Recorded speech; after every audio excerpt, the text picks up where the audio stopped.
when you hear that there's going to be a ruthless fight? That's a good morning, my seniors. Good morning. To Honorable Producer. I am confused, very honest with you. And I'm sure there are millions of Ghanaians watching us this morning who are very much confused. I am, and I'm sure you are, because I listen to your questions. You seem not to really put a finger on what exactly the NDC are saying and what they are doing, honestly speaking. And my very caution to the NDC government is that for the first time, they have in us, the MPP, an opposition party that has made a firm commitment to not do politics out of Galamsey. They should take advantage of that and let us fix this existential threat once and for all. If they fail at it, posterity will judge them. I have always said, and I said it here with you on several occasions, that one of the challenges we had as MPP in government was the high over-politicization of the Galamsey fight, was the way and manner that the NDC created an impression as if it is the MPP government that is engaged in Galamsey, which ostensibly insulated every other person and gave those people cover for them to continue to pursue this criminality. And so it made it very, very difficult for the government then. I am begging them, and I listen to the PR for the Lands and Natural Resources. It's not helping the country. You sit on TV and you tell the whole country that we've taken over 9 forest reserves, and so you are creating an impression as if Galamsey is no more or is not at a high ascendancy, for which reason there is no agency. You're not being truthful to yourself, and you're not being fair to the country.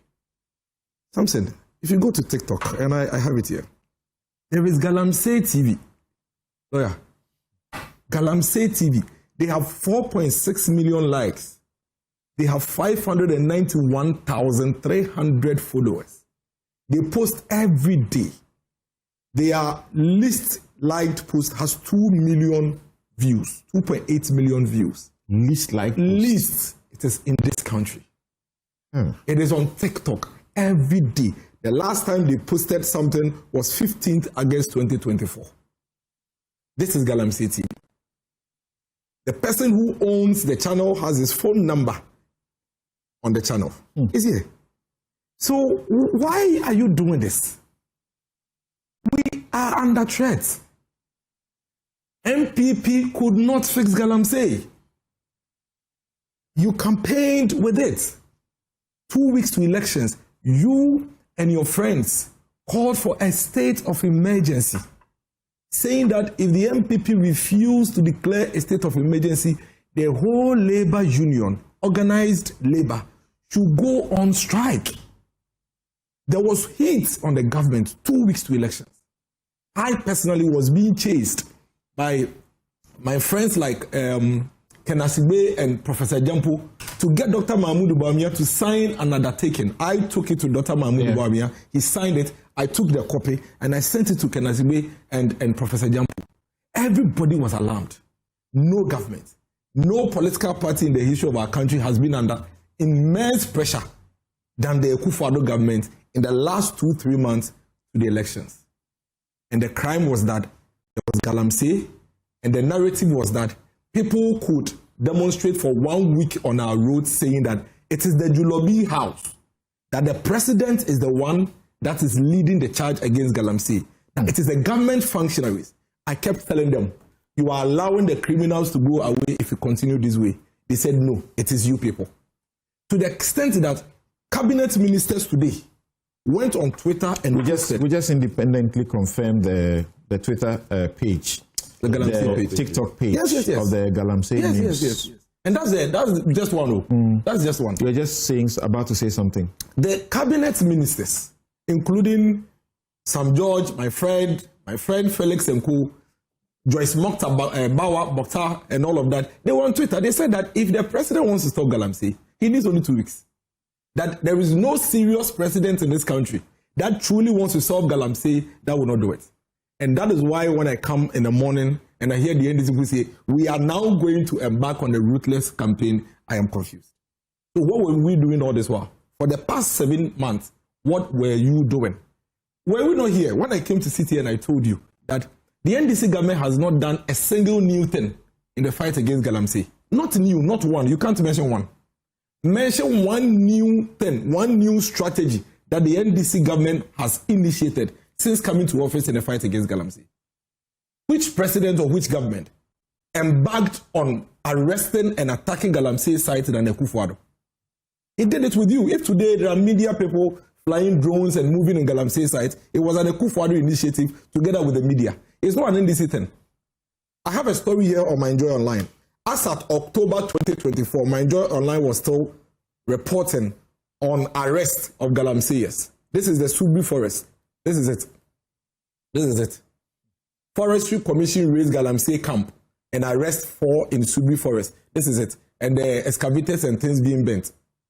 You didn't introduce the arrest. Don't you admit that the arrest and the siege on the miners, illegal miners, has seen an escalation? No, it hasn't. A whole community that's existed without our knowledge, has been removed. There are still communities that exist today. Speak, you get the police encountering the is it Bontifo or where? Stop it! Please, stop it! There are more camps, more communities that have been bent in this country, even under Mahama number 1. What are we doing to ourselves? Why? Why are we allowing the government to come and tell us that because we went to one community and dismantled the community, we have done an extraordinary thing, even under Mahama number 1. Do you know when we started burning communities and excavators? Under Mahama number 1, 2013, 2016. Have you forgotten? He supervised some of that. Exactly. So why are we doing this? It is mediocre. It is mediocre. And then they come and tell us, we've reclaimed 9 forest reserves. The TUC. Those were the hot spots. It is not true. Were the red zones. It is not true. Go to Osino. In the middle of Osino Township, in the market, they are mining. Drive on the Kumasi Road. You see them by the roadside. That's true. Upper Densha East. It's happening. What are we doing? Why are we doing this to ourselves? Listen, you are a government. When you were coming to office, this emergency was there already. It's a crisis. Now, the 2 political parties going into the elections had to give the country what strategies they would use to deal with it. According to the nation, you gave superior options to dealing with the Galamsey menace. These are the things you said. 1, you said that it is the president and his government functionaries who are involved. And so when you come, you will make sure that no party person of yours or no government functionary of yours engages in Galamsey. That is the first. Those orders and directives have been issued by the president. Orders and directives, those orders and directives were issued. Now proceed. They were issued by what did they say that was superior? You said that 1, you are going to declare a state of emergency. That's what you said. Number 2, you said they are going to ban all forms of small-scale mining for a while. For a while. You said it, for a while. That will give you room to be able to see the situation and sanitize it. 3, you said that you are going to free all the Galamsey boys who were arrested in the pit. You said it. You remember his media engagement. Who were arrested in the Galamsey pit so that he can go said the after. target should be the kingpins. So you go after the kingpins. So if we're going to highlight the main policy, it will be go after the kingpins. Number 3, you say that you are going to ensure that you use AI to aid you in the fight of Galamsey. At least these 6 things, I have them written here. Now, let's come to them one by one. There was a campaign for the scrapping of the LI 2462. Of course, the repeal. And they agreed. The complete repeal. Today I've been saying Kufuor quite a bit because I've seen him publicly a lot these days. And the Akufo-Addo administration began the process to repeal it, to remove it, to scrap it. Yes. And they couldn't do it. Then you come, you amend it, and you say, that's fine, we should be okay with it. Now, Samson, I beg you, grant me a little time, let's go on this journey. So these are the reasons why we voted for the MPP, NDC, for Galamsey issues. Now, if you come and you don't do these things, and you are listing things that were in existence before you came, and telling us that these are the things that you have done so far, so we should applaud for you, you are a very disruptive interlude. Because the country was in a certain direction. You came and told us, push them away, we will come. Then you have come, you are not doing it. Basically listing the same things that you are doing. You are wasting our time. Have they declared a state of emergency? Why haven't they declared a state of emergency? Today, everybody in this country admits that the Galamsey situation has escalated than it was in December 2024.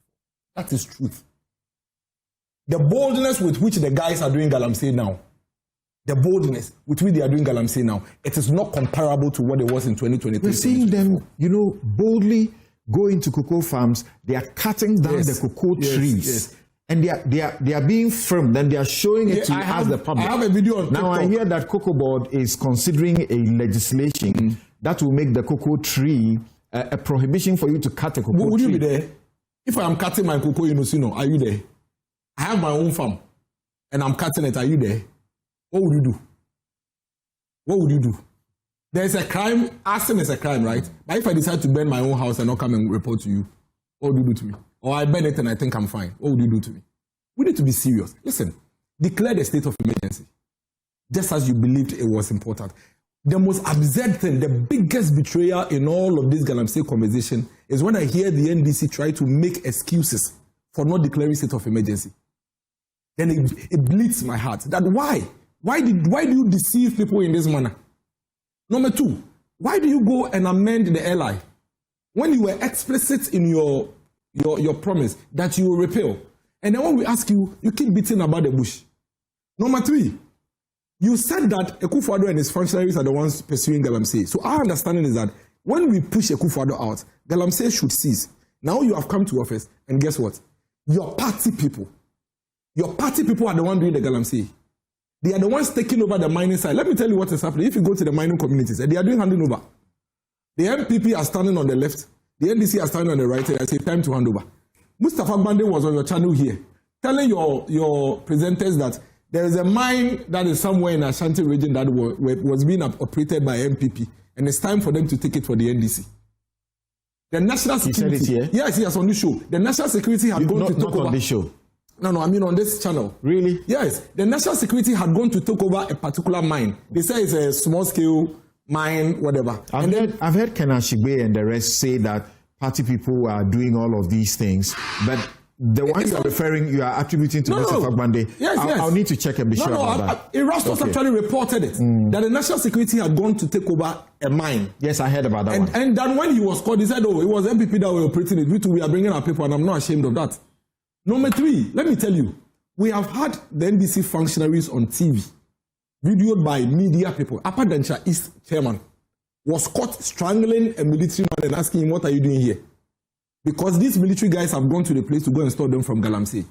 The Ashanti region executives, Western region, the Awin Traditional Council, Awin Traditional Council wrote a petition to the president that the member of parliament for Awin, the NDC member of parliament for Awin, is engaged in Galamsey.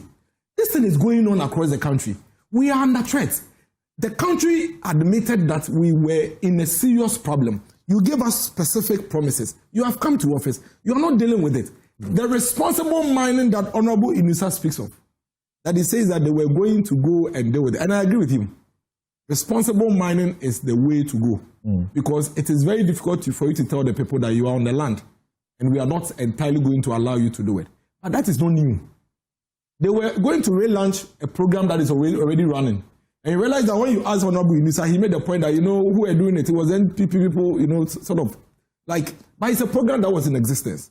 My point is that the NDC are gradually disappointing this country when it comes to the fight against Galamsey. The manner in which they have taken over the Galamsey site in this country, the way in which they have invaded the forest area and the river front and destroying it by their party people. We beg them. This is not the promise they made to the people of this country. What we need them to do is to quickly backtrack. And when I hear the president say that they are going to go ruthless, I am not expecting anything. Is the minister saying it for the president? So the minister, Foreign Affairs. I don't know why it's the Foreign Affairs Minister announcing the president's position on Galamsey, but just maybe he said it in a meeting. But the point I am making is that, Mr. President, all you have to do is to refer to your voices, refer to your videos, refer to the promises, and simply implement them. Okay. If you implement the promises you made, and we don't even get results, the country would at least admit that you have done what you said. So, we are waking up today and we are being told that about